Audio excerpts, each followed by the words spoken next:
Okay then. Let's let's see. Let's see what it is. Let's see what Riot has been promising that this new season, right? That this new, we're doing these thematic seasons based around the regions of the game as more integrated with the lore and stuff like that. All of the stuff that I would have loved to hear 5 or 6 years ago from the game. Now there's the Welcome to Noxus dev update where they're actually going to detail that stuff. So let's watch that. Let's additionally watch the Strong Gather, Season 25, Act 1 gameplay trailer, blah, blah. And then let's check out the Bringer of... Maybe, depending on how long this goes, maybe the Bringer of Ruin motion comic. And then later, I will look at Mel and have do a little reaction to what all she has got going on. But right now, let's just look at the dev update. Let's just see if there's anything. No Discord chat today because I didn't feel like setting up the event on the server, and also I don't know that like I don't even know if this is going to be interesting enough to upload. So I guess we'll see.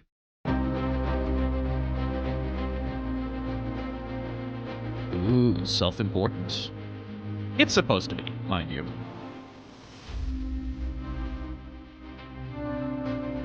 Decorating the whole office Noxian style for it. Okay. I mean, I respect it. Like, if you're gonna be $1 billion company with a huge fucking office, whatever, you should decorate your offices to match whatever the shit you've got going on to a certain extent. Season 1, huh? Hey everyone, I'm Paul, aka Pabro. And I'm Andre. Oh, so normally when they shoot these dev updates, the camera is closer than this. It might just be this height difference that's forced the cameraman to pull back a little bit. That's a little funny. Also known as Medla. And welcome back to another year of League. As we talked about last November, we'll have 3 uniquely themed seasons each year that will immerse you in moments and journeys throughout Runeterra and our alternate universes. And for our first season, we're heading to my personal favorite region of Runeterra. Welcome to Noxus. Yeah, now, tomorrow when you log on to Summoner's Rift, it'll look a bit different. As a brief recap from our last dev update, here's a refresher on what's changed. Noxus has invaded the Rift with new art, music, structures, and a new objective, Artican, the Bringer of Ruin. Honestly, this is the kind of shit, these are the kinds of changes, the kind of stuff that I thought Riot was going to drive towards back when they first remade Summoner's Rift. Like, ages and fucking ages ago. When they first made the new Summoner's Rift and it was so much more customizable and they could do all these things.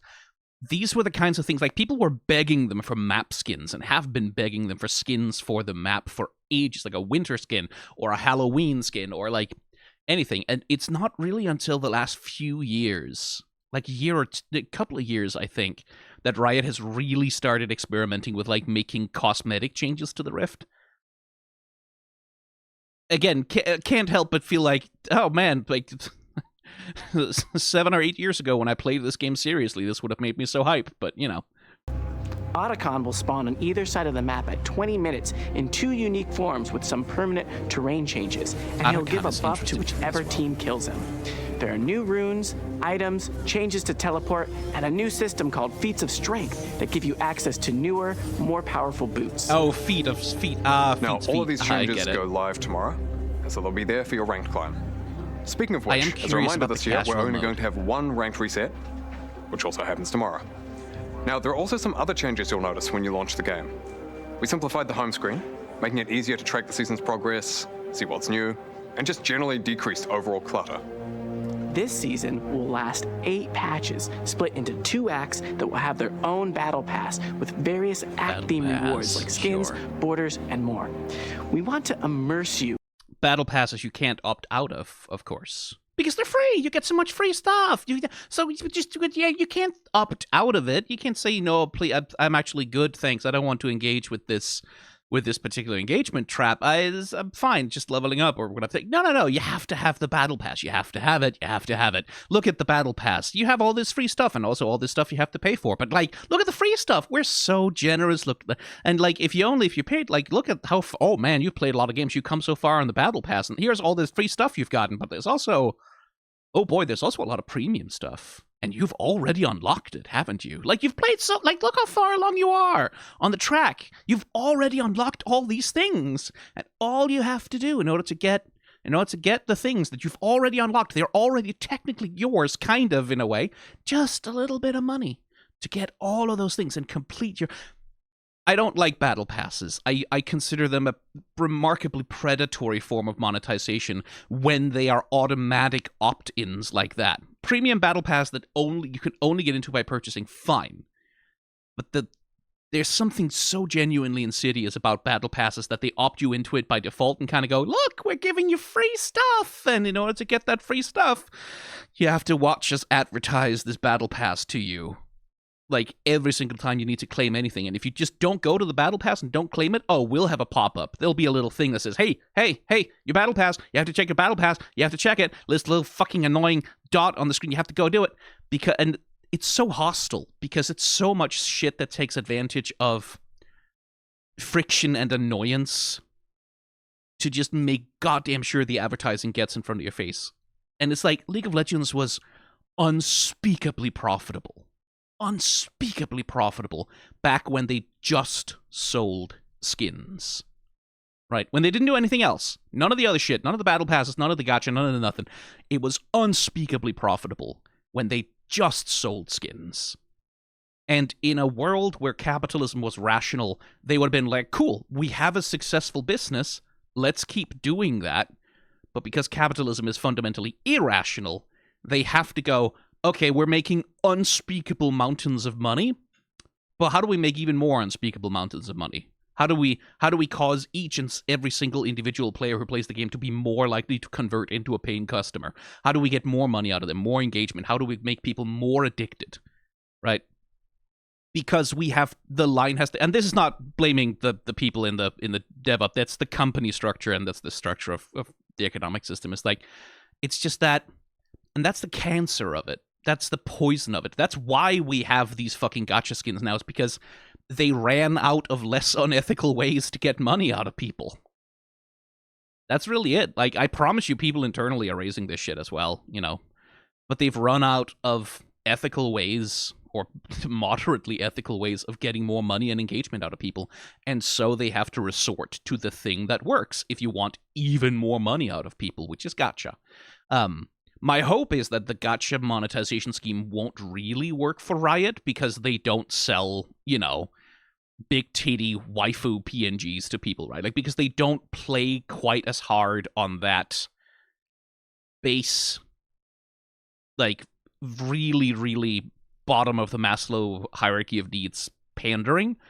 But the trouble is, that pressure is still going to be there for them to do that. Like, because if the battle pass, like, or if the gacha shit doesn't make as much money as they need it to, that's when the pressure is going to be introduced. Okay, what's the most broadly appealing, like, most saleable, most commercially viable form of this so we can get people to wail for our gacha shit? Oh, right, it's, like, big titty anime PNGs. And then we'll see, like, a slow push of the design of League of Legends just slowly, like, sliding, like, across the floor towards, like, the gaping abyss that is MiHoYo, right? Anyway, that's nothing to do with any of this. I hate monetization in free-to-play games depresses me. In Noxus by connecting your League experience both in and out of game. For example, that means things you saw in yesterday's cinematic will be coming to League. If you haven't watched the cinematic, we recommend doing so before watching the rest of this video. I'm not so sure it will. Ahead. Okay, without further ado, let's get into the first thing you saw yesterday that'll be coming to League this season. Malmadata. I mean, yeah, she's coming, but I've seen the Elise in this cinematic, and I've seen the Elise that you trying to flog to us in the skin. They're not the same thing, Riot. Yesterday we saw Mal continue her journey after Arcane and arrive on the shores of Noxus, where her ambition will be tested among the Great Houses. Mal will be arriving in-game next patch with a new Noxian appearance. We wanted to reflect her embracing her Noxian roots and heritage at this phase in her life. I mean, and along with the new I have look, mixed thoughts about that. Not all of them bad. A new type of gameplay that we haven't had in League before: projectile reflection. Parry mechanics. The game team and the Arcane teams work together to figure out. When they rework Yasuo, he's gonna have a parry mechanic. Like, Windwall is gonna be like it's gonna parry shit. How Mel's power should be shown in both game and show. Okay. With game inspiring right, show. Okay, I see. How Mel's so, like, the mixed feeling I have is that this design...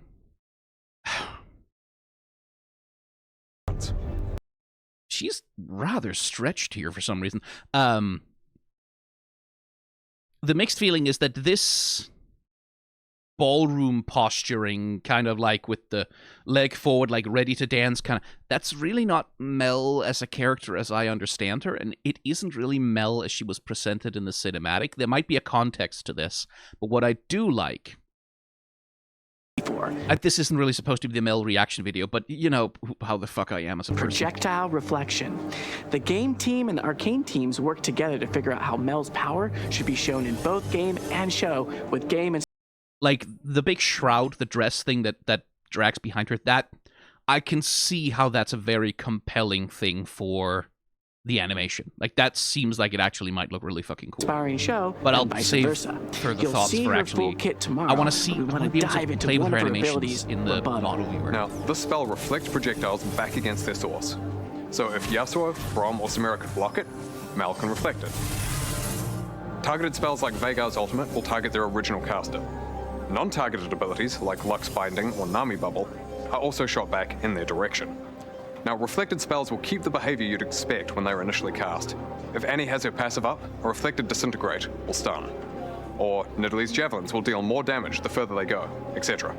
We can't wait for you to see her in game. That's Additionally, gonna be fun to if you want to balance. learn more about her family backstory in depth, make sure you check out the novel Mbessa, Chosen of the Wolf, when it releases in February. I'm curious about that. The fucking reflect mechanic, though, like... Purely as a guy who tunes into Worlds once a year, I'm kind of excited what the fuck a bunch of esports pros are gonna do with a parry mechanic. Also, All for One, Mel, where you just reflect one projectile back against each other like 400 times. That might be really funny for a meme video. To celebrate the launch of the season of Noxus, Mel will be unlockable for free as one of the seasonal missions. For now, though, we're going to hand things over to some other folks from the League team. We'll share more about what you can expect as we journey through Noxus.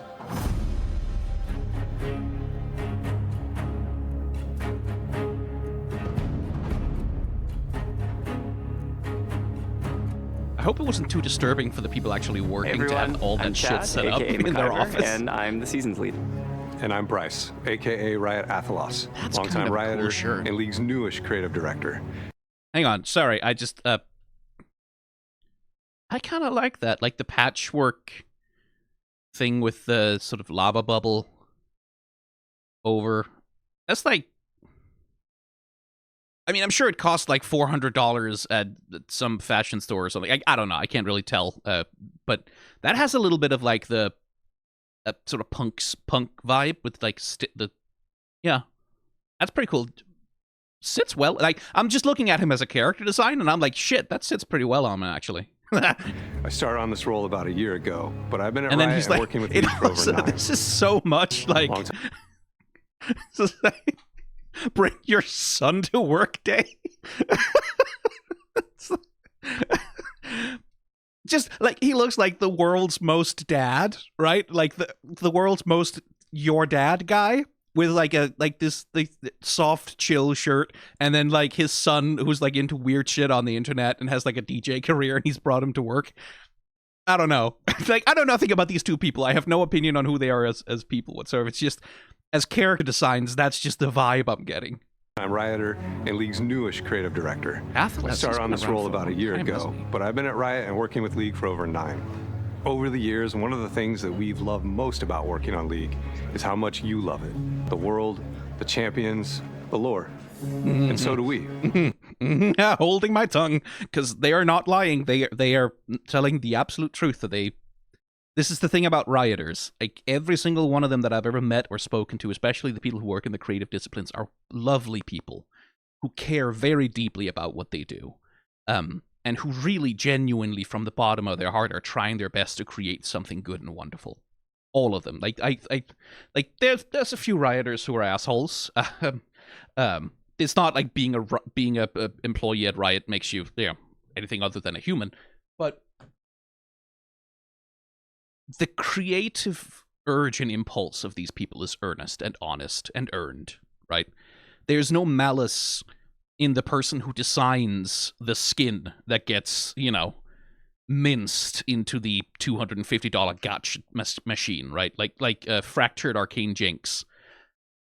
No one designed her with malice in mind. There was like the fucking skin artist and the animator and like the people working on her visual effects weren't sitting there like, no, she'll get so much money out of the whales with this. That's not how it works, right?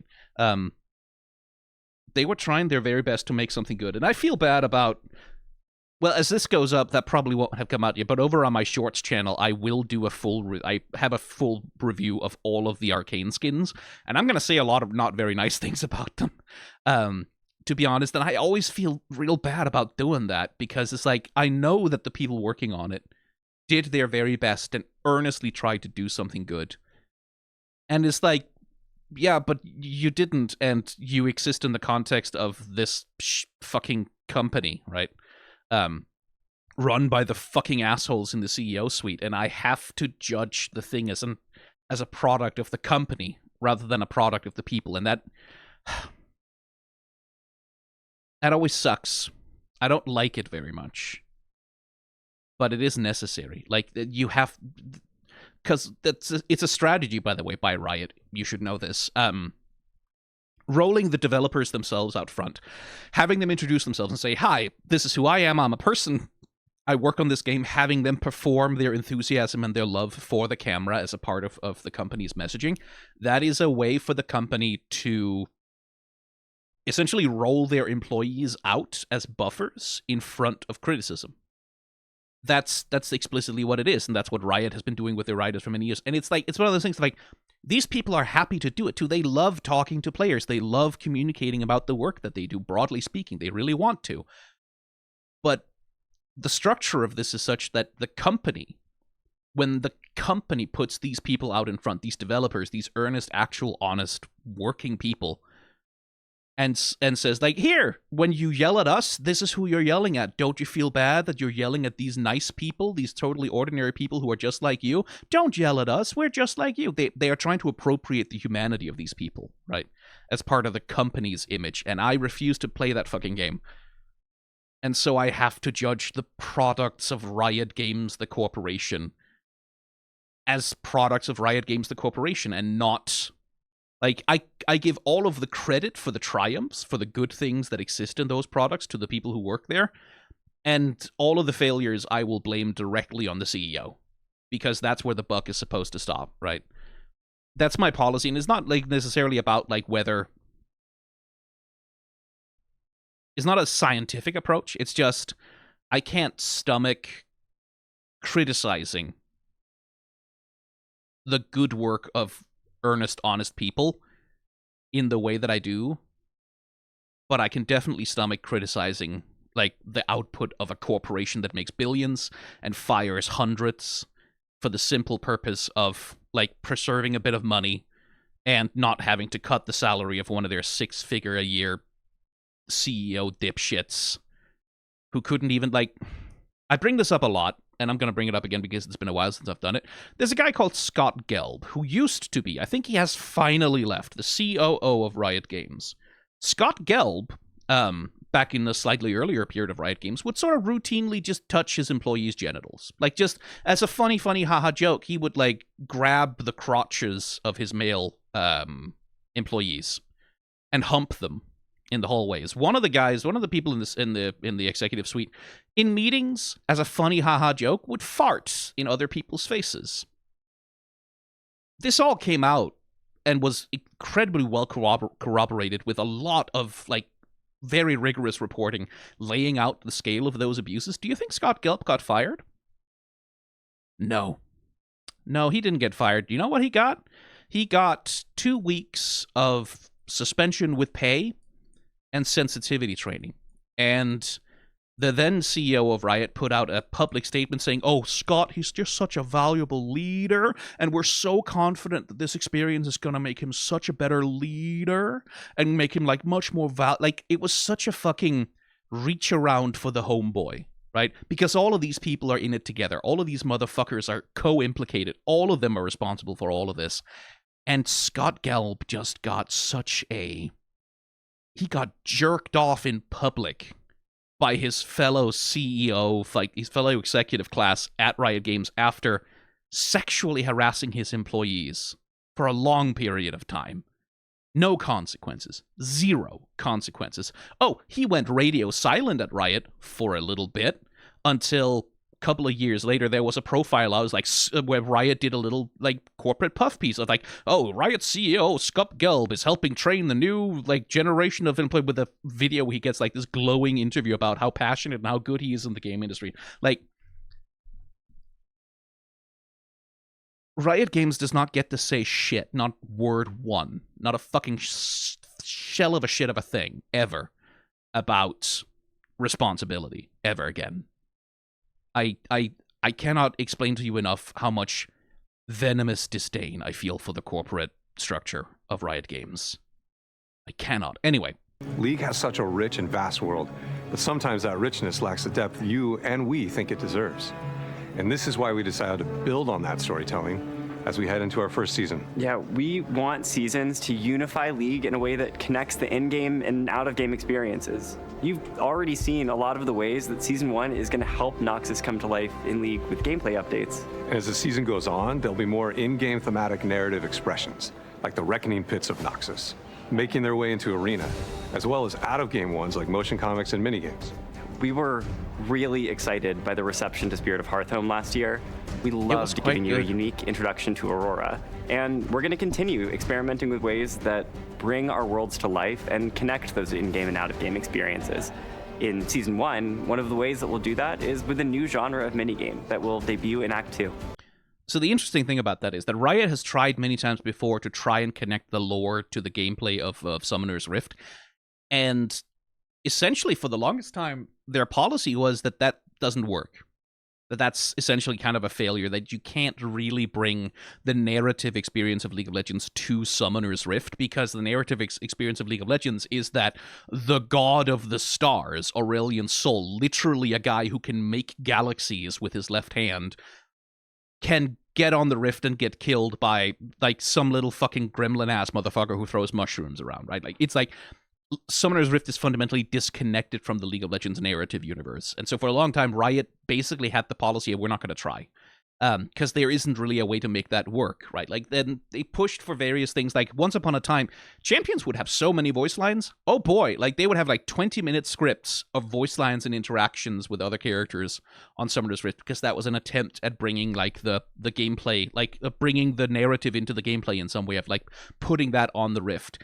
And I guess they didn't really get that much return on that. Like, I can completely see how most players wouldn't really care that much about that, because most people who are playing Summoner's Rift aren't really playing Summoner's Rift in order to have a narrative video gaming experience. They're playing Summoner's Rift in order to go 0-10 on Yasuo and, like, say some slurs in chat and rage quit. Like, I'm being facetious, like, but they're playing the game to play competitive League of Legends, or like fuck around with a meme build and have fun or something, right? They're not really there for Arcane, right? They're not really there because they want, like, to extend the narrative universe of League of Legends with gameplay. That's what the Riot Forge games were supposed to be for. But then they shut that down, so now I guess this is all that's left, or at least Riot's thinking on this must have changed, that now it's worth it with the success of Arcane. It's worth it to try to make the gameplay of League of Legends somewhat connected to the actual narrative of it. And I'm kind of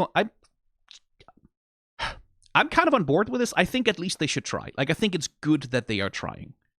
I think that is better than the complete disconnect that has ruled the roost of League of Legends for so long. I think it's better that there is an attempt to make the lore, the story, the narrative of League of Legends count on Summoner's Rift, even if not as, like, a central hub of storytelling, but as a place where, like, you can feel that the narrative universe of League of Legends matters to the game at all.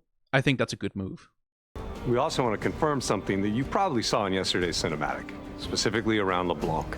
She's a beloved, iconic champion in League, but she's in need of some modernization. Oh, we are getting the rework. One of our goals is to tie champions and champion updates to seasons, so we felt that a season focused on... hell, okay, so I need to... Okay, Spider Axe will almost certainly have this shit posted in a good resolution so I can react to that later.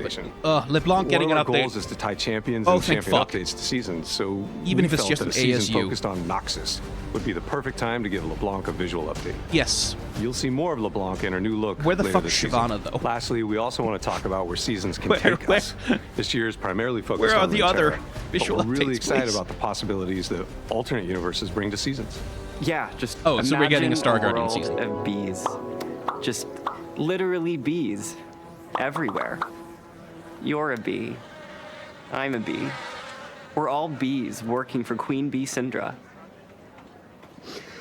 You had me, you lost me, you brought it back. We'll think about that, but I think we should consider some other choices too. Star Guardian season, yes please. But yes, anyway, please. Our goal really is to deepen the connections to our champions, and because of that, we won't always be able to include every champion in every season. Yeah, that's completely With the release reasonable. of Mel, we'll have 170 champions. That's already too many. We'd rather have a stronger narrative for the season. This is not a thing which is technically possible. I know people who have worked at the engineering side of Riot, and I've talked to them before about like why did you never do League of Legends 2? And they kind of look at me with these 1,000-mile stares in their eyes and kind of go, "It's a fucking miracle that League of Legends works. That any part of it functions at all. This thing it's a city built on a city, right? Like it's built on itself in so many layers that like you can't do League of Legends 2, right? Like trying to build League of Legends from scratch is from, at least according to the people I know and that I talk to, is like, it's from an engineering standpoint is literally an insane thing to try and do. Like when you look at the cost, like not that it's impossible, but the cost benefit of that, like the advantage you'd get out of it versus everything you'd have to give up, and the sheer amount of investment and the sheer amount of technical challenges. League of Legends 2 isn't happening. Right, like League of Legends is already League of Legends 9, essentially, like in terms of how much the game has changed since it came out. So that doing a League of Legends 2 isn't possible. But what I do want from the concept of League of Legends 2, just delete half the champion roster. Not delete half the characters. Like let the characters exist in the lore. I'm happy with that. But like maybe like just take half of the champion roster and get the fuck rid of them, right? And maybe like they maybe get rid of the really old, shitty ones that there really aren't. Like, let Singed not be a champion anymore, for example.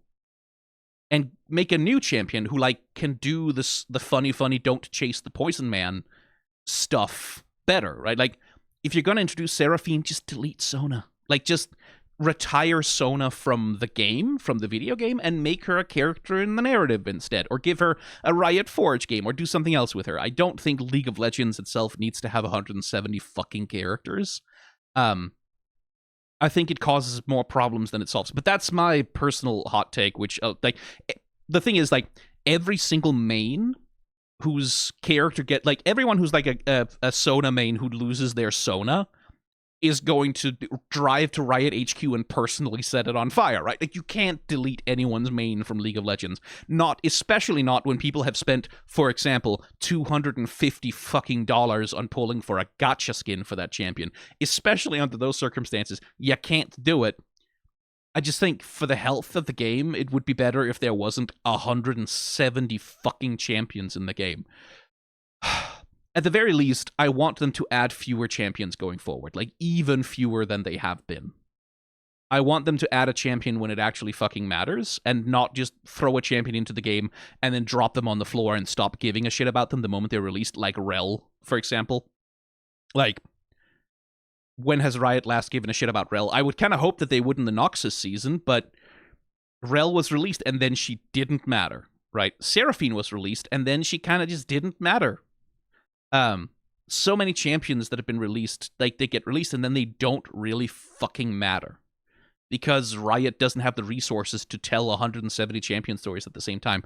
I would like them to release maybe one champion a year. And do the champions justice, rather than be shallow across every single one that could fit. We are really excited for you to experience what the team has built, and we can't wait to see what you think as we start on this journey. Oh, I don't know that you'll be that excited to hear my thoughts. We'll share more about what you can expect. Me, the whining and complaining machine over here. Yeah, you're excited to watch this fucking reaction video that's half an hour long, 6 minutes into your video. Sure, you're excited to see that. wake up in the morning and go, oh boy, I can't wait what the complaining beard man has to say. Hey everyone, I'm Steph, aka 100-Piece Nuggets, the cosmetics lead. And I'm Tom, aka Riot Hylia, and art director on cosmetics. Tom is cool. Tom is like the thing I talked about, right? Like that the people at Riot give a shit and they really fucking care. Tom is like, I don't think you get a better example of that. Tom was such a League of Legends fan. He designed, like, he had like a project ongoing to design like Caitlyn updates and reworks as a fan for ages, applied to Riot, eventually got to actually design the Caitlyn update, which is part of the reason why the Caitlyn visual update was so fucking good as it was. That's like the fucking definition of someone who gives a shit. Right? Deeply, deeply gives a shit. Today we have a bunch of skins-related topics to cover, including this season's prestige list, exalted skins, and how our champion-first philosophy will work for seasons. Yes. So unsurprisingly, many of the skins this season are heavily focused on Noxus. The first set of those you'll see are the Mask of the Black Rose skins, which will be...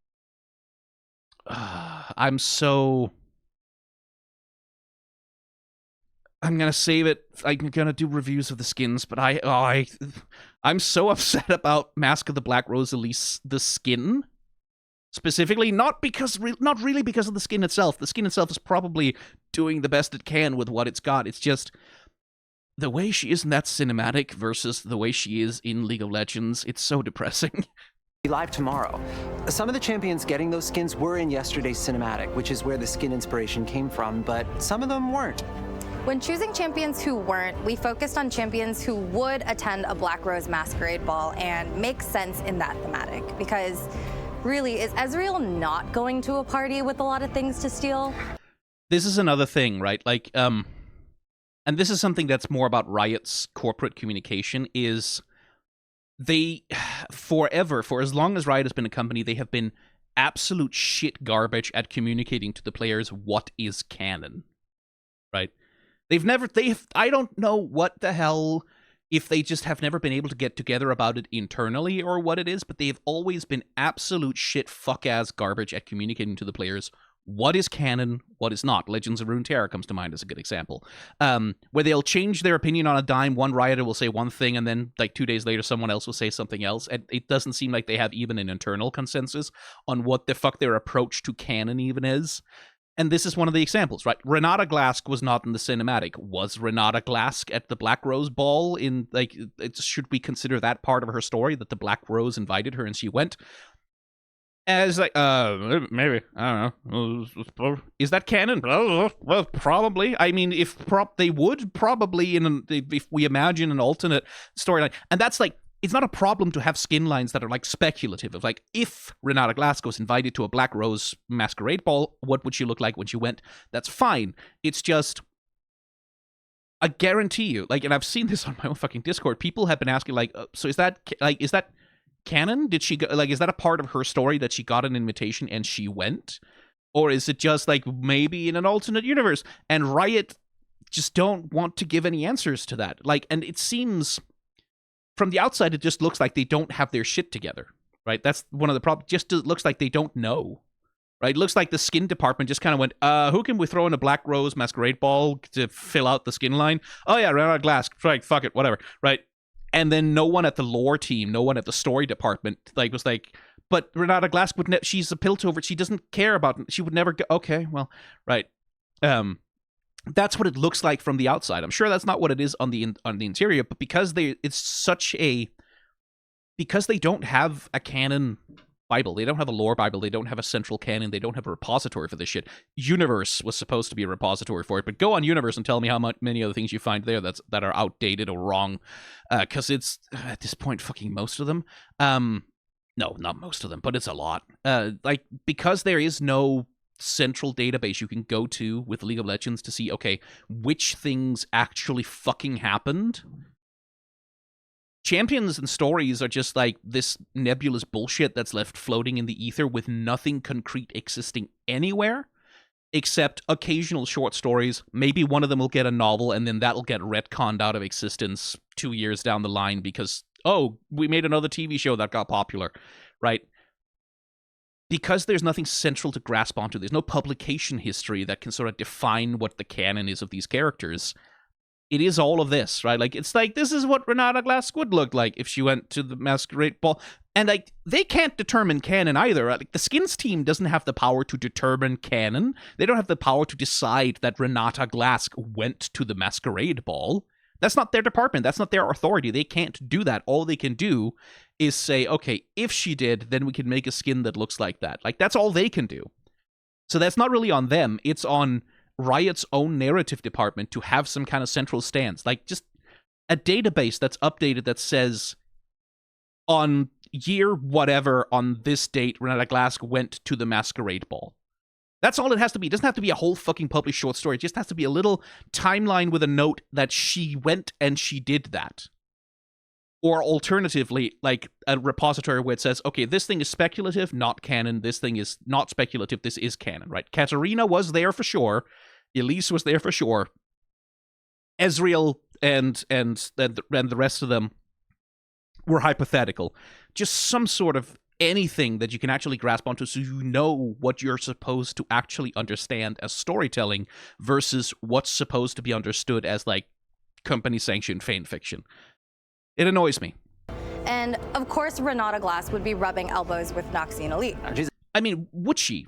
Would she, though? I quibble with that. She's a businesswoman. She's got perfume to sell. Yes, but Renata Glask... I mean, I agree that Renata Glask would definitely want to have connections in Noxus. Absolutely. But it's like, Renata's story is she doesn't give a shit about Noxus. She doesn't care about Noxus. She doesn't care about anything. She cares about, like, getting one over on Piltover. She cares about vengeance. She cares about taking over Piltover, burning that shit to the ground, and dominating it and controlling it. That's what she cares about, right? So she would go to Noxus only in advancement of that objective, at least as the character is written, because Renata Glask is one of a number of champions who were released into the game, got one short story, and then Riot stopped giving a shit about her. Because Arcane came out, and Silco was the popular champion, and now they're kicking themselves that they didn't put him in the game, right? Anyway. A businesswoman, she's got perfume to sell. Exactly. These are going to be our first Battle Pass reward skins. Elise will be earnable with the free pass, while Samira, it's the Renata spider Glask, form on that fucking Elise skin. God damn it. And Vladimir will be earnable with the paid version, with Katarina as the prestige capstone for the paid Act 1 Battle Pass. I'll leave it for my... I have a million things to say about these fucking skins. Oh, okay, we also want to share this season's upcoming prestige skins. Katarina and Darius will have earnable prestige skins through the battle passes, while Cassiopeia and Kiana will have prestiges available for Mythic Essence. And speaking of prestige skins, last year we shared that we're going to be uncoupling prestige skins from a base skin. Yeah, so pretty often we would find ourselves feeling limited because the base skin thematic and the high fashion prestige universe would sometimes feel like they were clashing. Yeah. I've brought that up many times in my reviews. This sort of led to us feeling that some skins felt that we'd just thrown them into a lapel jacket and called it a day. So we're working on a few different directions for the future of prestige skins and are looking forward to your feedback on where we take them. There's currently 3 options. First, we could preserve prestige as its own universe and thematic, but try to infuse just a little bit more of the base thematic into it, like the upcoming Cassiopeia skin that will be on PvE tomorrow.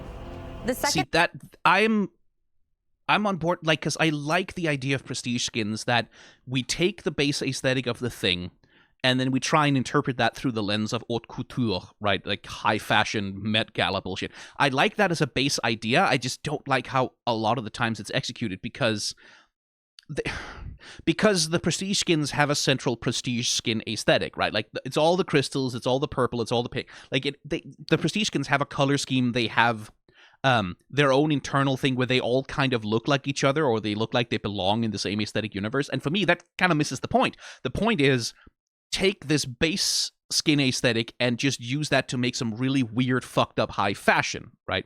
Where they shouldn't look similar to each other. One prestige skin should not look like the same kind of prestige skin as another. They should all look incredibly different and wild and weird next to each other. And that's something they didn't do with prestige skins, where they all ended up just kind of looking, oh, here's the champion with some fashion, and oh, it's crystals. Wow, crystals. So many crystals. Boy, look how they glitter. And they're shiny because that's premium. I liked that. Like, I liked that first idea if they just gone harder on it rather than try and establish a central prestige skin universe aesthetic thing. Option would be the flip of that. So moving away from the prestige universe and going harder on the thematic, but with just some more flair. An example of this is the upcoming Katarina skin, where she's wearing the bleeding edge of Noxian fashion, just like in the cinematic. Well, not just like in the cinematic, she isn't wearing the bleeding edge of Noxian fashion. She's wearing a mask and a cloak and some fairly unspectacular gear. So it's not just like, again, I have thoughts about the Black Rose skins, I'll save them. Finally, we could try to find a mix between the two based on what would best fit the champion and theme. We'd love to know which option you think would be best. See, that one feels too wishy-washy. Like, I'm generally of the opinion, like, if you have a concept, commit to it. And if it's not quite working, the first thing you should try is commit even harder, right? Like, okay, we have this cool idea, it wasn't really working at first, let's push that to 140%, right? Like, really fucking go as hard as you can possibly go on it. And really make the unique, like, the specific uniqueness of that thing 100%. Like, just go in on that shit. Where the thing that tends to happen, especially with Riot, is that they have a thing and it doesn't quite work, they start pulling back. And pulling back and pulling back and pulling back and going, oh, let's pull back on that, pull back on that, pull back on that. And it's like, oh, the feedback is bad. Okay, let's pivot to something, let's try and make something. And I think that's where things go wrong more often than they go wrong because a thing is going too hard. I think that's where it went wrong. So that third option to me sounds too uncommitted to a vision. That sounds too much like, oh, I guess we'll just on a case-by-case basis kind of figure it out vaguely. Because like then you don't have a vision, right? Like then you don't have a central driving thing that's really pushing like what this is supposed to be and what it's supposed to do. I would much rather have them say, okay, the high fashion mixing with the champion aesthetic wasn't quite working. Let's make it weirder, right? Like, let's push harder on. Let's, like, really fucking... Let's get a high-fashion pay a fucking actual Louis Vuitton designer to come in and say, okay, sit down, look at this. Because that's what they did with they had some of that integration with the Cassante skin and, like, Lil Nas X back in the day. Like, get some actual high-fashion designers in. Let them look at the League of, like, the skin line that's being inspired. And let's just, like... Get some up-and-coming designer. Go to the design schools. Get some up-and-coming designers, right? Like some people who are like working on trying to break into the high fashion industry. Give them a high-paying job, something really nice that they can put in their portfolio, and tell them to just fucking go for it. And put that in the game, right? Like with the limitations of like, oh, the silhouette has to be there. So it's like I would be so much more interested in that when you take a swing for the fences and just like, okay, fuck it, let's do something wild. Let's do something weird. Let's really push a boat out. So much more interested in that. And for me, that's more premium. For me, that's prestige. That's premium. That's stuff that's worth grinding for, right? Rather than, oh, it's worth grinding for because it's shiny and it has crystals on it and it looks expensive. That's not, for me, and this is because I'm the kind of artistic weirdo that I am, a thing that's like, this is unique. This doesn't exist anywhere else. This is one person came in, like we found this one weird sicko freak at an art school and told them to go absolutely fucking hog wild. And this weird ass shit is the stuff that came out of it. That's worth grinding for. That's the thing you can have that's like, oh, no one else has that. And people look at that and go, holy shit, where the fuck did you get that? Commit to a vision and commit really fucking hard. Even if what comes out of it isn't good, it'll be interesting. And that is worth so much more. To me, I'm not the target audience, obviously, because I don't play League of Legends anymore, but if that fucking easy, like, not easy mode, but casual mode they were talking about actually pans out, they fucking might hook me again, and I don't like that thought. And we're really looking forward to hearing your thoughts as we figure out where to take prestige skins in the future. Okay, beyond prestige skins, we obviously have a lot more planned this season outside of Noxus. To give you some variety, we'll have a mix of skins including returning thematics, like a fresh recipe for cafe cuties, and I've seen some those completely new skins. thematics. These non-seasonally themed skins allow us to even further deliver with our champion-first philosophy. Do you want to peek? Yes, please. Yes, please. Okay, so for April Fools this year, we wanted to pay off Shaco's mischievous nature and lean into his deep lore for his first legendary skin. It's cats. It's cats? It's cats. Oh, it's cats. No. You teased me there. You said, like, lean into his deep lore. I thought we were going to get, like, a meme thing where they were, like, really fucking around with, like, where they were going to play with the idea that Shaco doesn't have the lore at all. That's something they did really successfully with Rammus that I really liked. I was kind of hoping for that. But okay, it's cats and dogs. It does look pretty good though. Like my expectations were misaligned with the tease. It's cats. It's cat. But that actually does look pretty fucking good. It's cats. It's cat. I don't know about the swordfish knife thing. I think the knives are maybe a bit. They could use another pass in the. That's kind of lame a little bit, but the onesie and like the cat face in shadow and like the little. There's a Kingdom Hearts-ness to this costume design that I actually kind of really dig. I actually kind of really dig this. Yeah. As a joke skin, as a cats and dogs thing, this is better than fucking Meowric. I don't like Meowric. That's a personal thing. This might actually be really good. I take another pass at the weapons would be my feedback based on this in-progress thing, but like, he's a cat, right? Like, I know Shaco is supposed to have knives. Is there no way to make this into cat claws somehow? I'm sure they've explored that. I'm sure they have. So we know you're probably wondering, why is Shaco cats? Yes, please. And the answer is obvious. He's got boxes, and if it fits, he sits. Okay, sure. We fair had enough. a ton of fun working on this skin, and some of our own junglers debuted as vocal talent. Oh, babies. So enough cats, anyways. As we shared last year, even though we're only doing one ranked reset, we're still going to be doing 3 victorious skins across the 3 seasons. The victorious skins will remain their own thematic, regardless of the season they're tied to. Since they have their own thematic design, it's already really clear what a victorious skin is when you hear about it. It just didn't make sense for us to tie this to a specific season's theme as well. I agree with that. We also wanted to share who's going to be receiving an exalted skin this season. Yeah. Coming up first is Radiant Serpent Set to celebrate the Year of the Snake. And while we don't want to spoil what the exact skin is for our second exalted skin of the season, we do want to share that it'll be Mordekaiser. Cool. Shove him in the gacha box as well, why don't you? Again, I'm not laying this at their feet. They're being told. They're not in control of how the stuff they make is monetized, but $250 for a skin. That's most of a Nintendo Switch. Once the Switch 2 releases, it'll be the whole price of a fucking Nintendo Switch.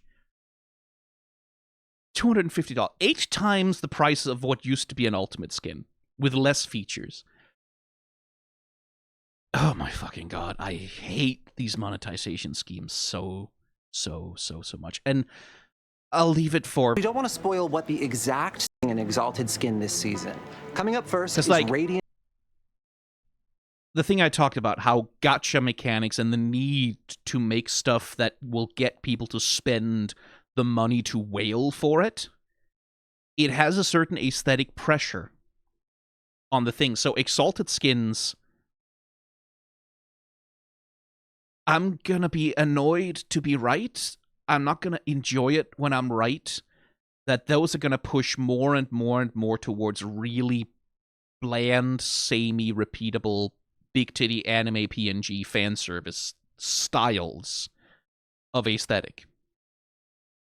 And sometimes, occasionally they'll try something cool, like Fractured Arcane Jinx. I don't like that skin very much for reasons you'll see once my review comes out. Occasionally, they'll try and do something premium that's tied into a season of whatever the latest TV show is, or a thematic, or like occasionally they'll probably try something that's theoretically supposed to be pretty cool. But I'm not going to be excited to be right when, because the function of these skins is to cause people to wail, to cause people to pay for the 30 pulls. The function of them is to do that they will dig deeper and deeper into Maslow's hierarchy of needs to find, like, the basest, broadest, most, like, uninteresting, middle-of-the-road, broadly appealing, and not even sexualized. Like, I'm not even worried that it's gonna be, like horny or sexualized, just that it's gonna be such a boring baseline. Oh, they're so pretty. Everything's so pretty. It's so pretty. It's so handsome. It's so good looking. And that's going to be the only thing that there is room for. And because that's going to be the shit that makes all of the money, that's going to be where the whole design philosophy is going to be pushed and pushed towards. I already know so many stories of people who worked in the creative departments at Riot who have experienced every time they bring their own unique individual creative visions to the table that they have to fight for it like hell, right? Like literally blood, sweat, and tears pull that in to try to pitch and pitch and pitch and pitch and push and push and push and push for something interesting, special, unique, something that's like a part of their vision that has some expression of a personality in there, versus the stuff that's like, oh yeah, this is broadly appealing and it's a safe bet. Yeah, no problem. That gets greenlit, no problem. Right? And there's going to be more. It'll be Mordekaiser. For now, we'll leave you just with a little hint. He's going to be coming to the Rift in a way that Runeterra hasn't seen in like a bajillion years. That's it for us today. So we'll hand things off to Esports to talk a bit about their plans for the year. Thanks so much for watching, and welcome to Noxus.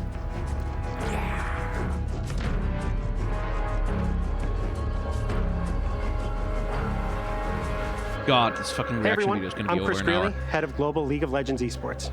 And I'm Waylon Roselle, Chief Operating Officer of Esports. I know I said... And welcome to the start of an incredible season for we'll look at that too. It's 2 minutes. This year we've got plans to bring you even more unforgettable moments. From major updates in Split 1 to an expanded global event roadmap. We have a lot to cover, so let's dive into what's in store for LoL Esports this year and beyond. Back at Season 3, when League of Legends Esports first started going, I followed it obsessively. Like every single match, NA and EU. And I even sort of tried to push into like learning about the LCK and the IPL, like the old the East Asian esports leagues. I never really managed to follow them so closely, but I was like a fucking esports head back in the day. One of the biggest changes we have coming this season is the full Fearless Draft in Split 1. We want Fearless to bump up the competition to a new level by banning champions picked in previous games within a best-of series. This change will force teams to adapt and bring out their full champion pool. That I am actually genuinely quite excited for. Because that adds another meta layer to pick ban strategies, right? Like where it's like, okay, we can't just run the same playbook, right? Like that forces greater diversity in champion picks. That means, hopefully, and again, I'm not an esports expert, I'm just someone who used to be obsessive about it. Hopefully that's going to force esports teams and players to develop not only like deeper rosters of champions, but like that there's just gonna be a greater diversity of strategies and tactics, right? That as single dominant meta can't so easily emerge season to season. And that, as a viewer, I find that exciting. I don't know how esports professionals feel about it. I'm sure they're complaining because they usually complain about most things. That's their job. But I'm genuinely really excited about Fearless Draft. I really want to see how that shakes out. That means if you see like a Renekton and a Cassante matchup in Game 1, you won't see it for the rest of the series. This will test teams' creativity, their adaptability, and shake up the meta across the board. Not only will we see Fearless Draft in every region in Split 1, but it will also be utilized at our new international event. The First Stand tournament will take place from March 10th to March 16th at Lal Park in Seoul, Korea. Our goal is for First Stand to be an unforgettable moment this year, with guaranteed best of matches between the top teams from Split 1, competing in matchups that will showcase the very best of early season League of Legends esports. And beyond just exciting games, the stakes are higher than ever. The winning team will also secure a second bye for their region at MSI 2025, letting them advance directly to the bracket stage. We can't wait to see which team will rise to the challenge and make their mark as the inaugural champion of First Stand. We have an explainer video out now that dives deeper into Fearless Draft and the First Stand tournament, so be sure to check it out if you want more details. First up, MSI 2025 is heading to Vancouver, Canada from June 27th to July 12th. This will be our first return to Canada for a live LoL Esports event since 2017, and we can't wait to experience the Vancouver crowd's excitement in person. And of course, it wouldn't be a LoL Esports update without Worlds. This year, we're heading to some of China's most iconic cities. Play-ins and the Swiss stage will kick off in Beijing, followed by the quarterfinals and semifinals in Shanghai. Finally, the journey will culminate with the finals in Chengdu. We'll share more details on specific venues soon, but we're excited to see the energy and passion from fans as we take LoL Esports to these incredible cities. Try an esports event one time. And on the topic of bringing LoL Esports to amazing places, we're excited to give you... Again, this is ages and ages and ages ago. There was an esports event in London that I went to, which was like my first time going. And the energy in that fucking theater. It's something special. Like, that's one of the moments where, like, oh, that's why people like sports.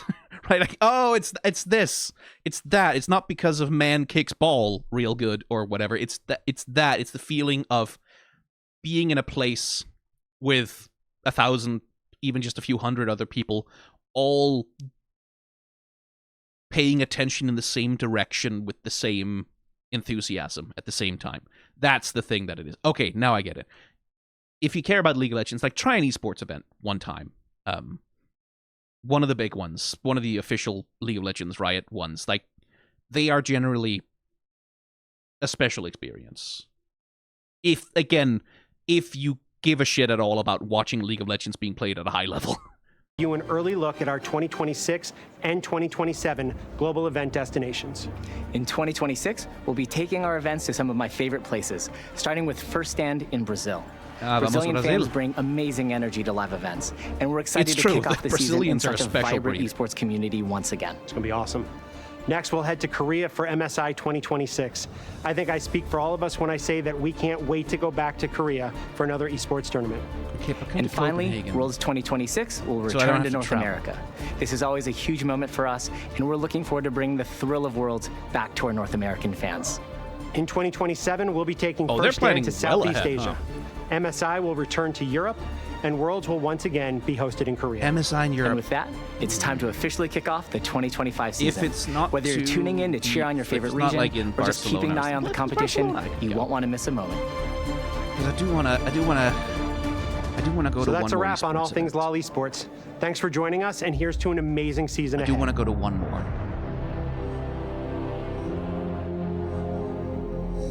I have good memories.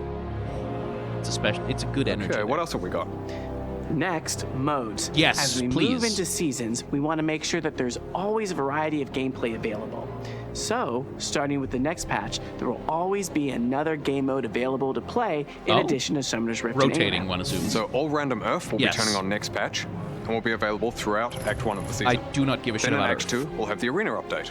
Speaking of which, Arena will be returning with a fresh coat of Noxian paint and a new Noxus map, themed after the Gladiator pits, with its own map-specific mechanic. Additionally, on all Arena maps, we're also introducing a system called Guests of Honor, where you can vote on which famous Noxian you'd like to alter the rules of each game. Now, that system mostly replaces cameos, which we felt were pretty hit or miss. Now, we'll also be adding new items and augments, as well as changes to maps like Koi Pond, based off some pretty clear feedback received during the last Arena run.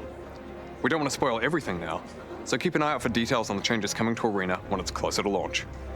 So, that's the start of Season 1. We're also still doing the usual gameplay updates but what and about balance that casual changes mode as we we're talking monitor about? how everything is landing. We're excited for the future of Seasons and what it means for League, and we'd love to hear what you think. And while we hope you enjoy Noxus, I mean, whatever luckless rioter was assigned to watch this video, thanks for sticking around. But more on that later. Thank you so much for everything, and we'll see you on the Rift. Or that's a joke, by the way. No, pits. rioters probably are not going to watch this video. Bye. I think I've heard that they occasionally see my like shorts reviews and stuff, but I don't think they pay attention to this channel. Thankfully, it's probably for the best. Anyway, the strong gather. Blah blah blah. Edit by Dio.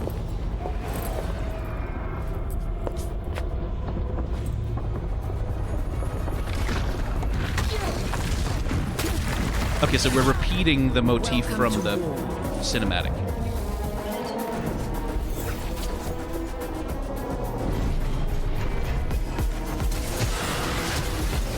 For Mel there.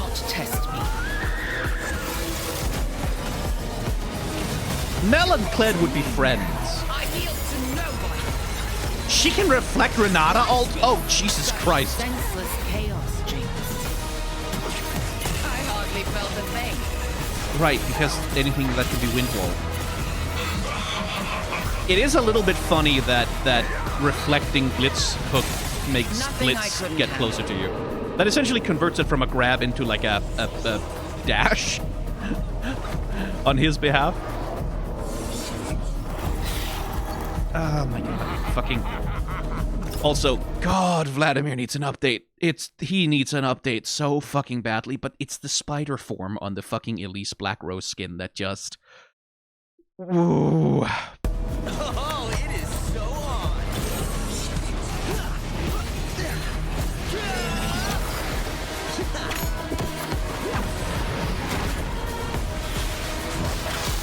It's about to get messy. But okay, yeah, this is just the usual gameplay trailer thing. Let's dance. Katarina kind of needs a visual update as well. Not as badly as a lot of other champions do, but...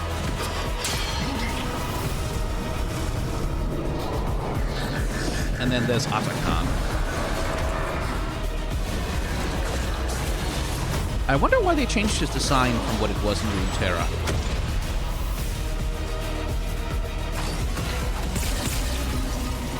The wrath of Abaddon.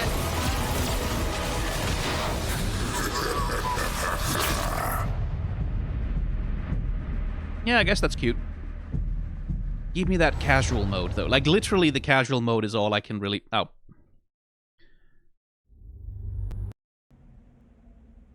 Literally, the casual mode is all I can really care about, because, like, if I'm gonna play League of Legends again, I don't want to be in with the tryhards. I don't want to be in with the sweaties. I just don't wanna. I don't wanna. Don't make me. Okay. Like I said, 6, 7, 8 years ago, I would have been excited. I would have been massively excited for this. Because I'm not playing, haven't played for a while, because I am seeing the way that League of Legends is going. With the, like, when you see a company like League of Legends desperately grab for more and more monetization of their existing fan base, desperately grab for more and more ways to make line go up, it's not because I'm a genius or anything, it's just like that's a pattern I've seen before, and I know where it ends, and it's not anywhere pretty. It ends in a crash, right? It's the inevitable result of the contradictions of capitalism is to get these boom and bust cycles, right? It leads to a crash somewhere down the line. Riot has weathered a couple of them before with varying levels of grace, but it's gonna lead to a crash at some point. And the players are the one who pay the price. The players and the people who work at the company are the ones who pay the price for that, because the executives never do. So we'll see. Like, I would like to be wrong that the gacha mechanics are going to start pushing the character design in some really boring, tedious directions. I would like to be wrong about that. I would like to be wrong that the enshittification is coming for every aspect of the game. I just don't think that I am. And that's a depressing thought to have. Let's end on that. Bye!